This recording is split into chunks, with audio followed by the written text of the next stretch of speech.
Happy New Year po sa lahat ng mga kapoging ninong. Ngayon po ay January 2 na. January 2, 11 AM. At maraming salamat po sa ating mga viewers. Ngayon po ay meron na tayong viewers na meron na tayong subscriber na 274 na po ang ating subscriber. At maraming salamat po. Yung ating pong walang hanggang pasasalamat ay meron na siyang 1.5 mahigit, magwa 1.6 na. At ngayon, yung ating simpleng paksiw na lechon, meron na rin po siya, yan. Maraming salamat po. At tignan nyo po, 1.1K na po, magwa 1.1 na po siya. Yan po yung ating simpleng paksiw na lechon. Maraming salamat po sa mga nag-like and share po. Ngayon po ay magluluto tayo ng sotanghon na may sabaw. Yan po, gisado, pero may sabaw siya, hindi natin siya tutuyutin. Yan po, at sasamahan natin siya ng pansit na to. Ito, hindi ko alam ang tawag dito. Yung ginagawang mami to eh. Yan po. May nilagang itlog at siomay.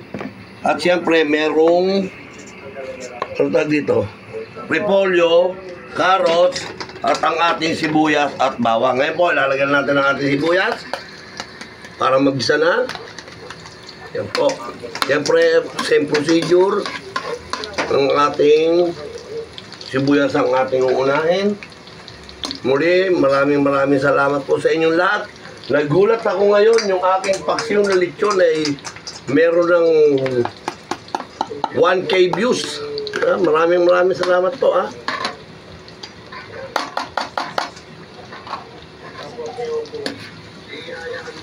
Yan po.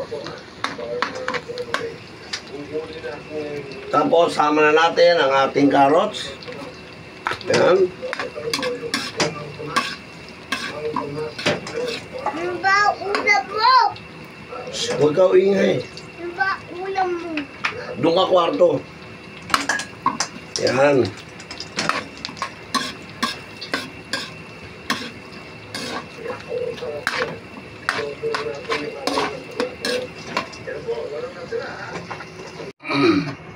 Yan po.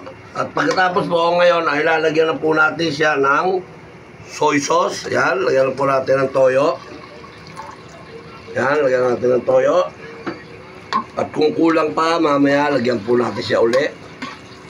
Yan. At ilalagay na po natin ngayon yung ating sotanghon.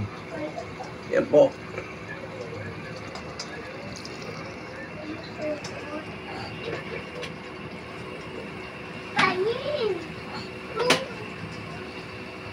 Yung iba po, pagluto na yung sawong nilang baboy o kaya yung manok, tsaka ilalagay yung sotanghon.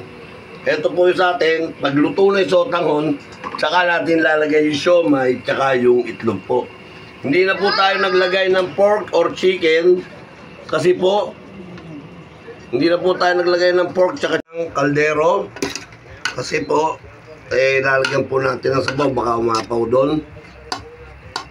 Tulad po nung sabi ko kanina, hindi na po natin siya nilagyan ng pork or chicken kasi po katatapos lang nung ating Christmas, New Year, puro po gano'n na yung mga kinain natin, puro gano'n na yung mga hinanda natin. Kaya nilagyan na lang po namin ng itlog at saka siomay. Ang habol lang po namin, gusto lang po ng anak ko, request niya sabaw para masarap daw yung sotanghon na may itlog at saka siomay. Nilagyan ko na rin ng ganito po. Yan. Ngayon, kukuha po tayo ng pangsabaw. Po, lalagyan na po natin siya ng sabaw. Yan po. Pag malambot na, ready to cook na po yan. Yan, nakita nyo, ang dami kong nilagay ng tubig ha. Baka mamaya, kulang pa rin yun, yung nilagay ko po na yun. Po, nagpalit. Kaya po tayo nagpalit ng kaldero kasi po yun yung gusto nila, may sabaw. Yan po. Pag medyo maluluto-luto na po yan, kumulo na po yan, ilalagay na po natin yung ating ito ba tawag dito? Repolyo po. Yan.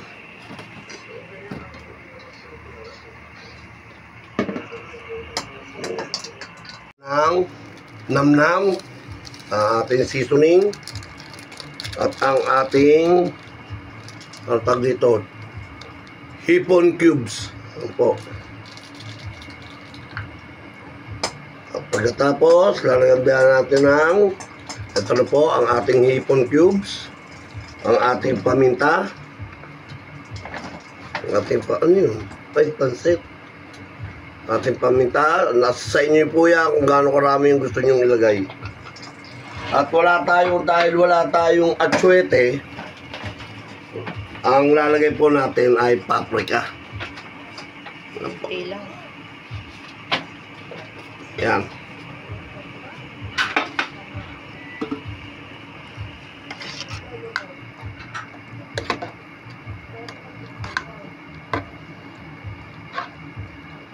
Yan. Pag kumulo, kitang-kita nyo na po, yan po. Talagang maglalagay pa po tayo ng tubig dahil iba po yung ano, sinisipsip niya, nasisipsip niya po. At konting-konti na lang po pagkulo niyan, luto na po yan yung ating sotanghon, mataba na po eh. Dadagdagan na po natin ngayon ng tubig para pagkulo niya, malapit na po siya, ready to cook na po yan. Yan po. Pwede na nating itambog yung egg. Ano ba to, Apo? Egg. Egg, very good. Opo, yan. Meron na tayong mga seasoning, ang kulang lang niya ay Ito. asin. Ito. Ito. Ayan po, kumukulo na po. Pwede na po natin ilagay yung ating mga ingredients pa. Po, yung ating repolyo, lalagay na po natin. Yan. Yan. Ang ating siomai, lalagay na din po natin. Pa-finish cooking na po ito, patapos na po ito. Ayan po, ating mga siomai, lalagay natin. Lubog natin sa ilalim para, yan. At yung ating nilagang itlog. Yan po, kinain na nung apo ko yung isa, kaya nabiyak na. Yan po, lagay na natin po yan, ha? O. After dyan, mga 10 minutes or 5 minutes po, finish cooking na po yan. Tatakban po natin uli. At pag binuksan natin yan, finish cooking na po yan. Babalikan po natin. Ayan po. Ito na po yung ating finish cooking. Pwede na po tayong maglagay sa serving bowl. At pwede na po tayong kumain. At gawa na rin po yung ating masarap na melon. Yan po. Oh, yung nakalagay na melon dito sa mga prutas, tinimpla na. Tapos yung nakuha nating ayuda ng dilata, nilagay natin dito ngayon yung isang buong lata ng gatas. Nilagay natin dyan. Kaya ang sarap niyan. O yan. O. Maghahain na po tayo.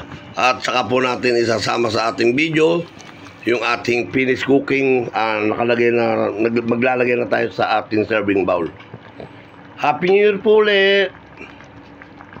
Ito na po, maglalagay na po tayo sa ating serving bowl. Kakain na po tayo. Yan po. Ito Yan po.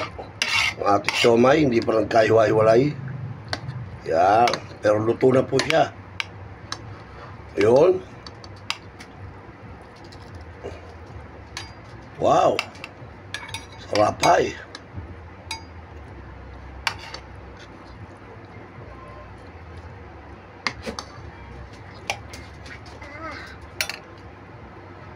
At lalagyan natin ng saan ba yung mga egg?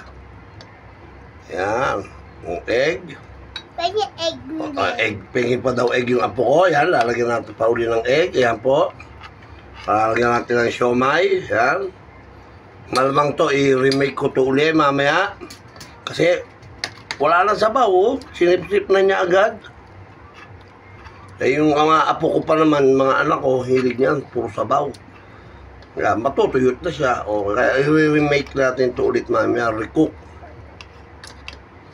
Yan po. Po, mga pogi ninong, ang ating luto. Yan. Lagyan pa rin natin ng siomay ulit. Iyan. Ngayon, kakain na po tayo.